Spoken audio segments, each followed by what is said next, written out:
Shalom, shalom, shalom, bien-aimés dans le Seigneur. Que la grâce et la paix du Seigneur soient avec vous. Je voudrais ici vous souhaiter tous mes vœux les meilleurs, de santé, de prospérité, de bénédiction, de grâce abondante et de paix au nom de notre Seigneur Jésus-Christ. Frères et sœurs, c'est votre humble serviteur, prophète Eli Pada. Alors, je fais cette vidéo parce que je suis en ce moment quelque part retiré devant le Seigneur et quelqu'un ici m'a présenté une vidéo que mes responsables ont produit qui se trouve sur ma page en ce moment. J'ai vu la vidéo et dans laquelle mon pasteur et mes collaborateurs faisaient une sortie. Ils étaient complètement débités de ne pas avoir de mes nouvelles, de ne pas savoir où je me trouve. Je comprends la raison de cette vidéo. Et c'est justement parce que j'ai vu que cette vidéo a beaucoup circulé que je fais maintenant ce direct pour leur dire et dire à toute la Côte d'Ivoire, à tout le corps du Christ, à tous les Ivoiriens, à tous ceux qui se sont inquiétés ou qui s'inquiètent pour moi, à ma famille également, que je vais bien. Je vais bien, je suis en bonne santé, je vais très bien. Je n'ai pas été arrêté, je ne suis pas à la Maca, je ne suis pas dans la main du gouvernement. D'ailleurs, le gouvernement n'a lancé aucun mandat contre moi, mais je ne comprends pas. Je ne comprends pas. Ma vie est menacée. Ma vie est menacée et je ne sais pas pour quelle raison. Je ne sais pas qui je dérange. Je ne sais pas qui mon message dérange, qui mes prophéties dérangent. Je ne sais pas. Et quand je vous dis que ma vie est menacée, ma vie est sérieusement menacée. Ma secrétaire reçoit tout le temps des appels téléphoniques de menaces. À un moment donné, je ne sais pas par quel miracle, ils ont mon numéro personnel. On m'appelle pour me faire des menaces. Qui c'est au téléphone? Je ne sais pas. On rappelle sur les numéros ne passent pas. Bien-aimé, je suis prophète du Seigneur. Et vous savez, Jésus m'a enlevé très loin. Jésus m'a enlevé très très loin. Avant, j'étais de ceux qui avaient abandonné la main du Seigneur et croyaient que leur salut était dans le monde, dans le péché. Jésus m'a ramassé de la boue et il m'a accordé sa grâce. De là où Jésus m'a sorti, je lui dois tout. Je lui dois entièrement ma vie. Et il m'a dit, je t'ai sorti de là pour que tu puisses faire connaître ma voix aux nations. Je ne parle contre personne. Je ne prophétise contre personne. Je suis apolitique.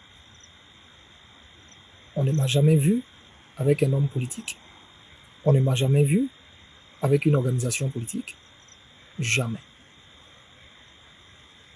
Alors là, je me tiens loin de tout ça. Je ne veux même pas avoir d'affinité avec personne.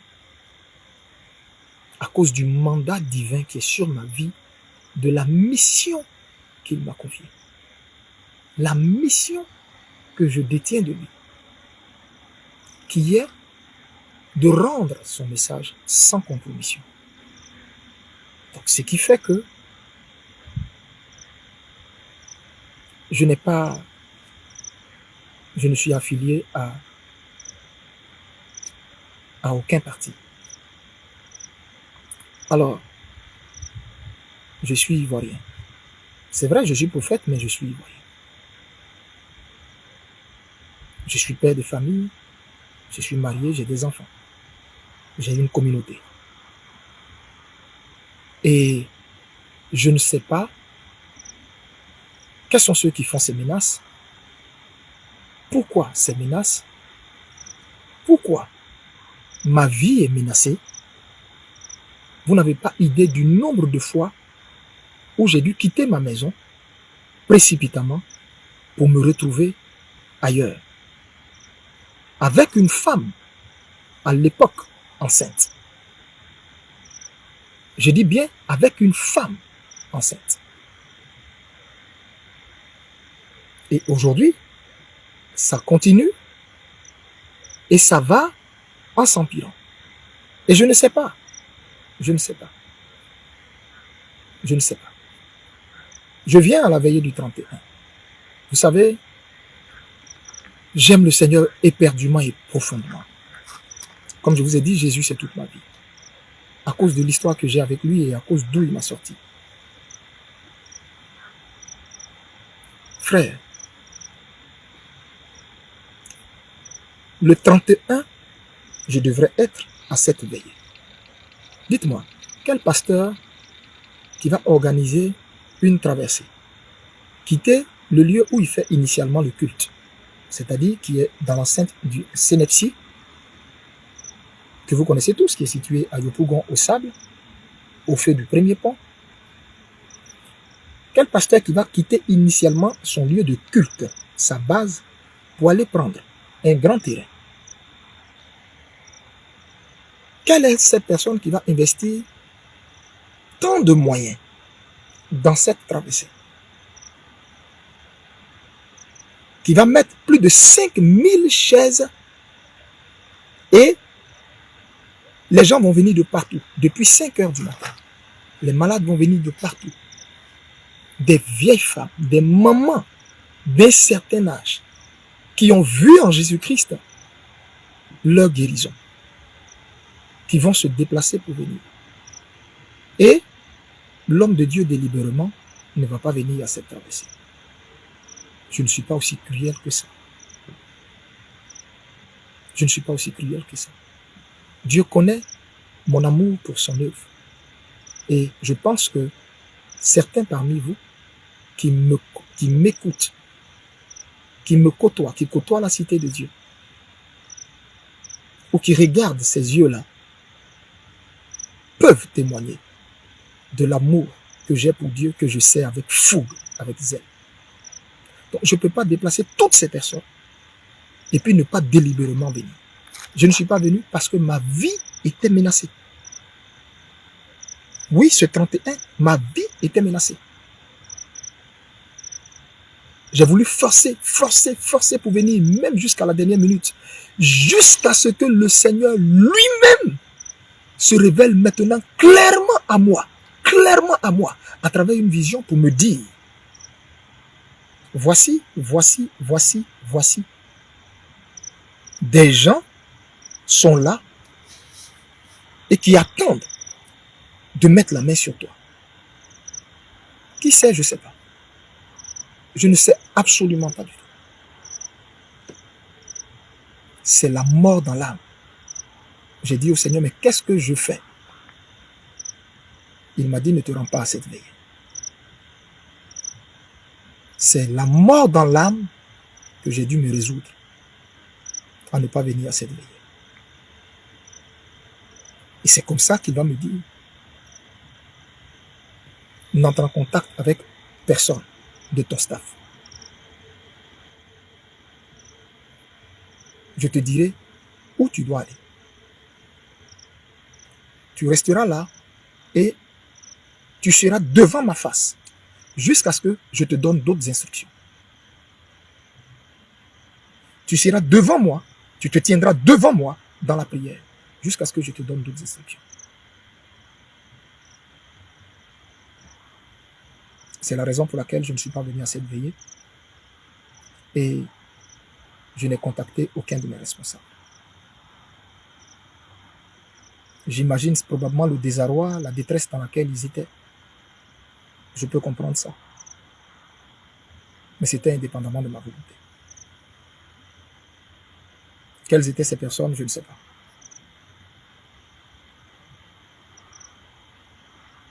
Je voudrais simplement vous dire, et je le répète encore, le gouvernement ne m'a pas jeté en prison. Non, pas du tout. Je ne suis dans aucun bâtiment de la MACA. Non, pas du tout. Le gouvernement n'a émis aucun mandat, aucune plainte contre moi. Non, pas du tout. Je tenais à rétablir ce fait-là. À dire que je n'ai pas reçu une plainte quelconque venant du gouvernement. Non. Mais, je répète, ma vie est en danger. Ma vie est en danger. Qui je dérange, je ne sais pas.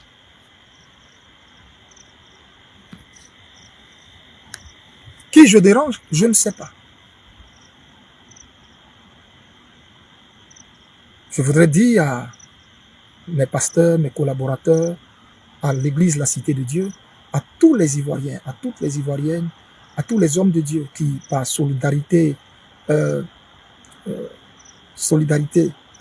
dans la foi commune que nous partageons en Jésus-Christ, qui ont fait des posts pour exprimer leur solidarité, leur soutien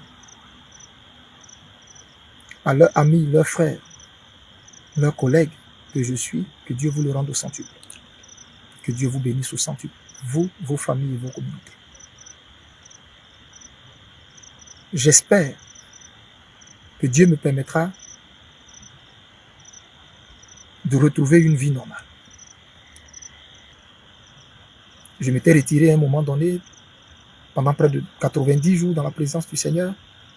J'étais revenu joyeux pour bénir mon peuple, traverser avec eux. Toutes les églises ont eu traversé. Moi, j'ai été contraint de ne pas me rendre là-bas à cause de certaines menaces dont je ne sais la provenance et dont le Seigneur m'en a donné certitude et dont j'ai même les preuves.